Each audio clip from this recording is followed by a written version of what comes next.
A warmer from the low. Welcome to lovely Las Vegas for Coast to Coast Hoops with myself, Craig Hoops Peterson, now part of the Beast and Family podcast. A little bit of a shorter podcast today, a two-parter, but a good one. Nick Lorensen, he does great work over at Mid-Major Madness. We are going to be giving some of those mid-majors a little bit of love, as this show is called Coast to Coast Hoops, so we're going to be going coast to coast. He's going to be doing a Twitter/X Spaces today with a few Ivy League coaches, so we are going to be diving in a little bit on the Ivy League, what is going to be making this conference so tick, taking a look at some of the great defense that is going to be played in the Ivy League this year, and why experience might be so beneficial to the Ivy League, and why they might be able to cash you a lot of tickets when it comes to non-conference play this year. And then we're going to be taking a look at some of the teams in the Big West, and a school in the Big West that made a really under-the-radar coaching move during the offseason that myself and Nick seem to really like. So we're going to be chatting about that in segment number 2. I would give you guys news and notes from college basketball on Tuesday if we had them here in segment number 1. Really didn't get a whole heck of a lot. Practices are just starting up for a lot of these teams, so we're going to be hearing more and more with regards to injury updates. Guys are in/out of the fold. Probably some eligibility things as well in the coming days, so very much am checking everyone's Twitter/X feeds, like I am refreshing on likes of Jeff Goodman, Seth Davis, along with John Rothstein. You go down the list of the big-time college basketball reporters, and certainly keeping my eyes there, but we have not seen a lot come out in these first few days of practice, so we are going to be looking on that front, and looking out for you guys on this podcast, keeping this going every single day, and we're doing a whole bunch of conference previews, as we've only got 4 remaining. I'll probably be doing 1 a week, and then leaving the final 2 weeks to get prepared for the upcoming college basketball season. So if you ever do have a question, comment, segment idea, what have you for this podcast, you've got one of 2 ways to be able to fire those in. First one is my Twitter/X timeline at @GNN_41. Keep in mind, letters EM. They mean does not matter, so as per usual, please do send these into the timeline. Other ways, find an Apple Podcast review. If you rate this podcast 5 stars, it is very much appreciated. From there, you are able to fire in whatever you'd like to hear on this podcast via that 5-star review. As I was alluding to, really didn't get a lot with regards to college basketball news and notes from Tuesday, so let's just dive into it and give some of these mid-majors some love as we talk to Nick Lorensen of Mid-Major Madness next, right here on Coast to Coast Hoops with myself, Craig Hoops Peterson, now a part of the Beast and Family podcast. Are you ready to become a winning sports bettor? Schedule a call with SBIA to find out how their service can make you a long-term winning player. They've developed an innovative algorithm that maximizes units return, and they are so confident in their system that they offer a money-back guarantee. Sign up by October 31st and get their MBA package at no cost until they reach 10 net units. They treat sports betting like a business. So if you want to learn how to make your sports betting dreams a reality, visit them at SBIA1.com and check them out on social media at SBIA Sports.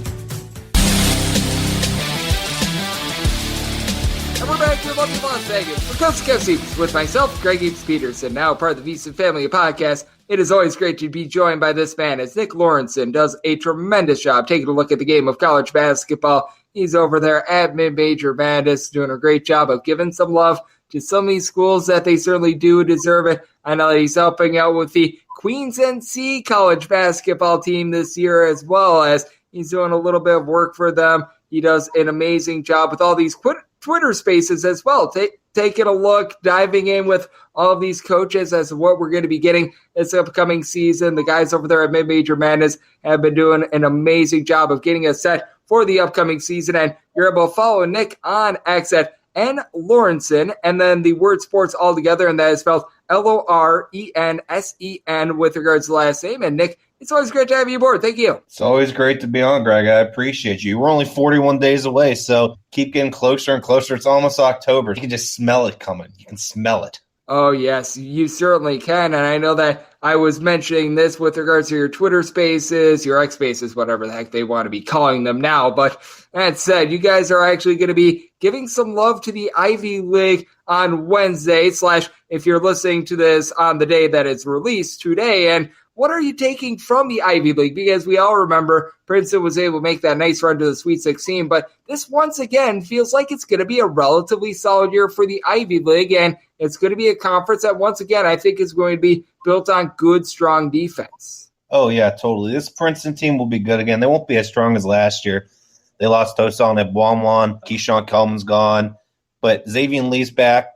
I believe Matalako's back. Ryan Langborg's gone, but they have a couple really nice pieces of that team. The team that everyone's really going to be looking out for, though, is Yale. Yale had a really quietly strong year last year. 50th best defense in the country, 65 on KenPom, made the Ivy League title, lost to Vandy in the tournament, and they return quite a bit. Bezem Bang's back. I believe Matt Nolan's back.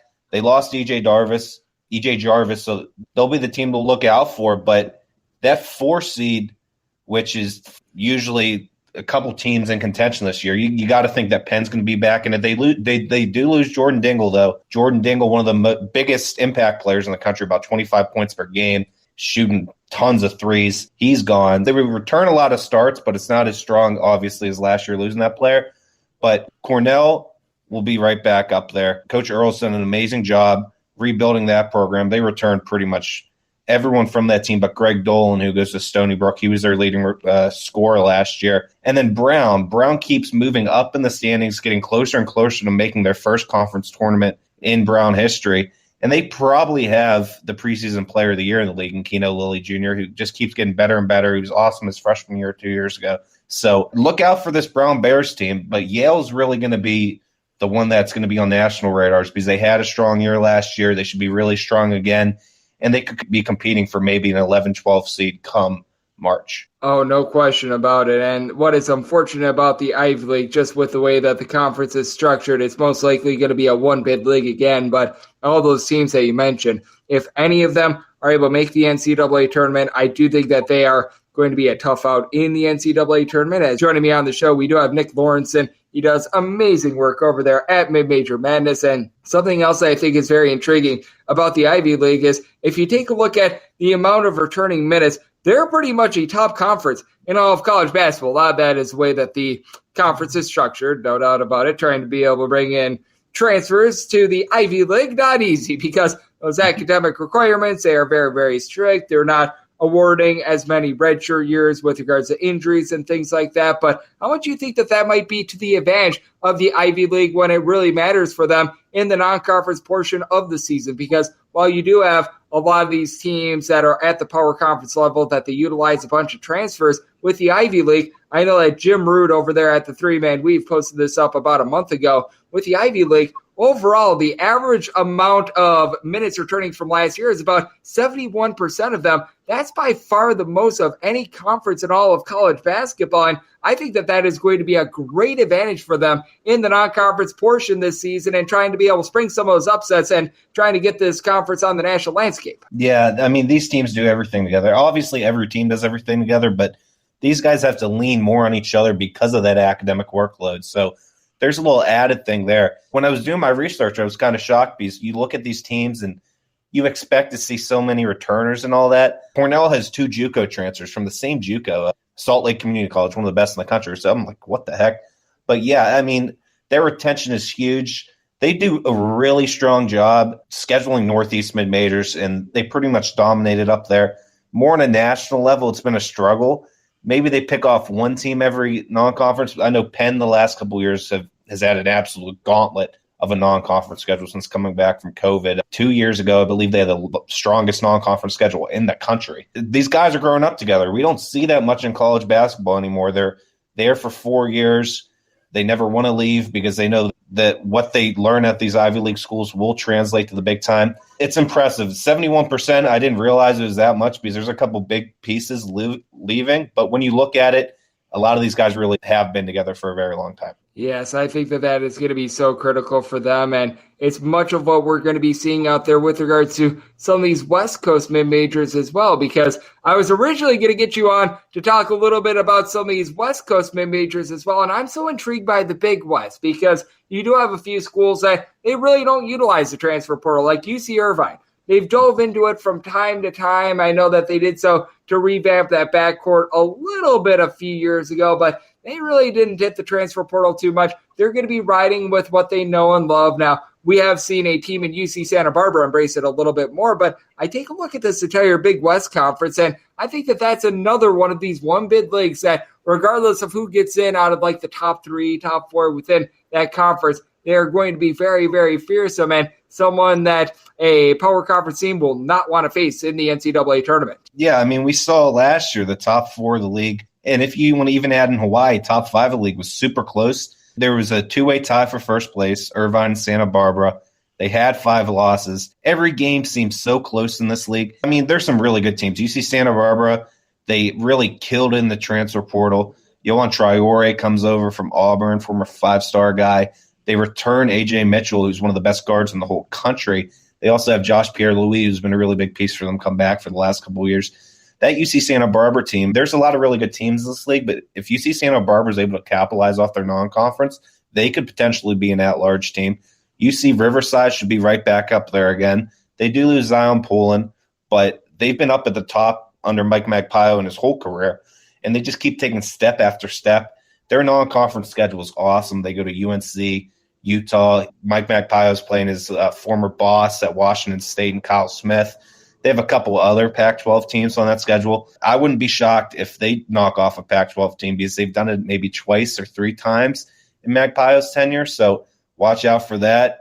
Greg, you mentioned UC Irvine. I believe we talked about them last week too. They lose DJ Davis, Dawson Baker to the transfer portal, but they had a really strong trip overseas where they won a national tournament, an Asian national tournament, representing the USA against national teams. That's pretty impressive. They absolutely wiped the competition there. They returned Bent Leichton, who's been an awesome big man piece for them. They're one of those programs, they lose players like DJ Davis. Colin Velp graduated 2 years ago, but they just continue to churn out winners. Just shows how great of a program they have over there. UC Davis should take a step up this year. I mean, Elijah Pepper is one of the most important players in the country. He scores over 20 points per game. Great player. They bring in Nico Rochak as well, which I didn't realize, over from UC Santa Barbara. So he's been in the league. Hawaii should be really good again. If everyone can stay healthy in that program, they'll do something special. They have a ton of guards. Noel Coleman had some big games. Javon McClanahan was really clutch for them. It's going to come down to see if Juan Munoz, who's been hurt the last 2 years, coming over from Longwood, keeps getting injured. If he can play and play to his full potential, back to an all-league player, that could be huge. Matthew Cotton comes in from Yale. And then they also have Bernardo Silva and Morsek back in that front court. They bring in Justin McCoy from UNC. This Hawaii team, their question always is, can they win on the mainland? That's the key piece with this team, but they have a really good team. So there's 5 teams in the Big West that are going to be really fun, and I believe every single one of them could pull off an upset in the non-conference because they bring back all their talent, and then the UC Santa Barbara, who brings back talent, also brings in a ton of really good pieces in that transfer portal. Oh, I am right there with you, and I'm not sure how you view this conference, but I do think that UC Santa Barbara is the team to beat.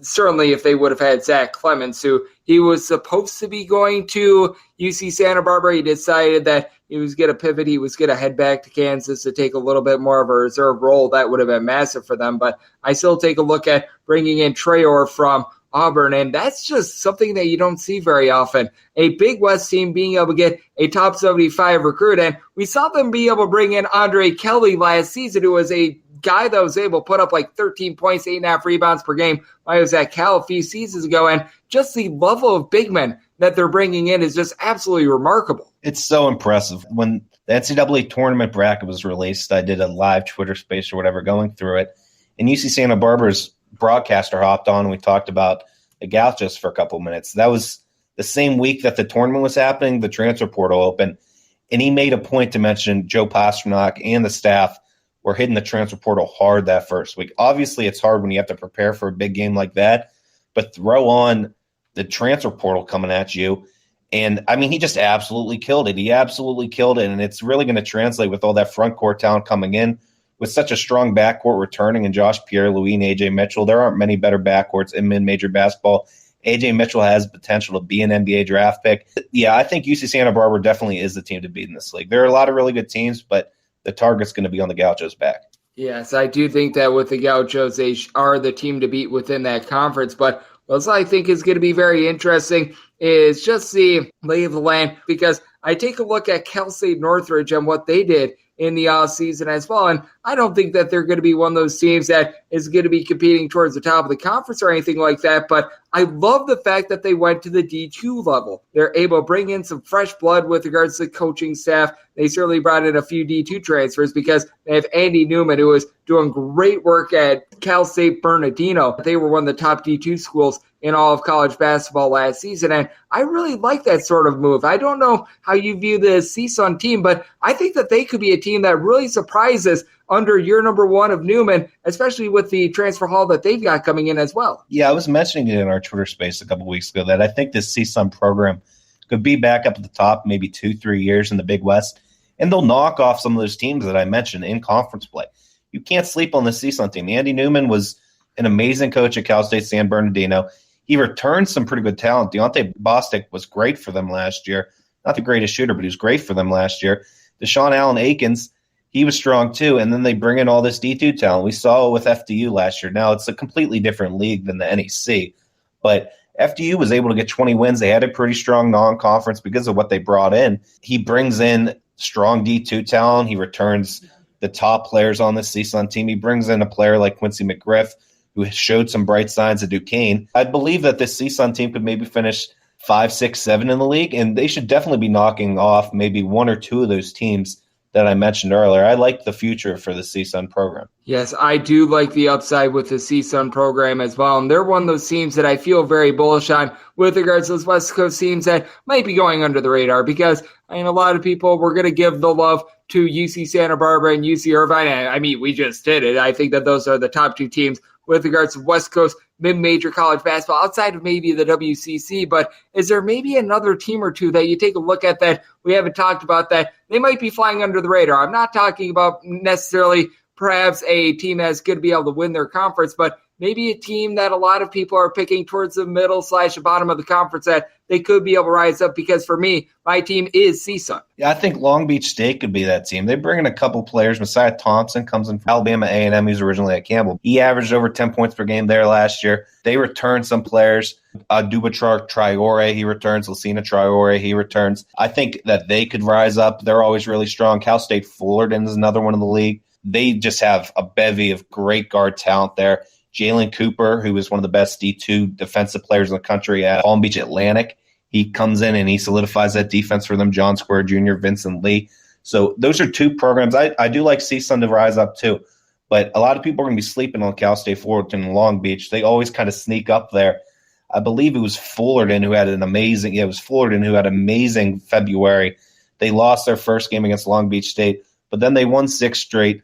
1-2 in the conference tournament and lost to UCSB in the conference title. So you don't want to see this Cal State Fullerton team in February. I think they'll be really good. They're a top 100 defense in the country.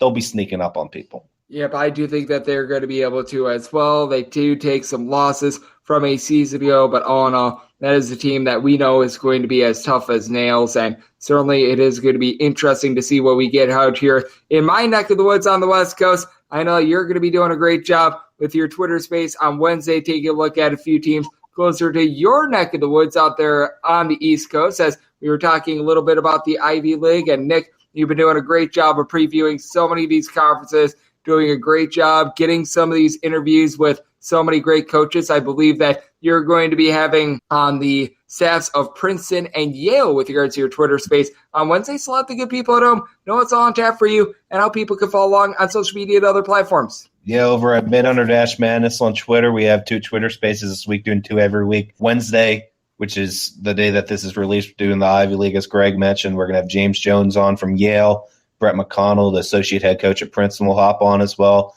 And then on Thursday, we're going to be doing the Southland.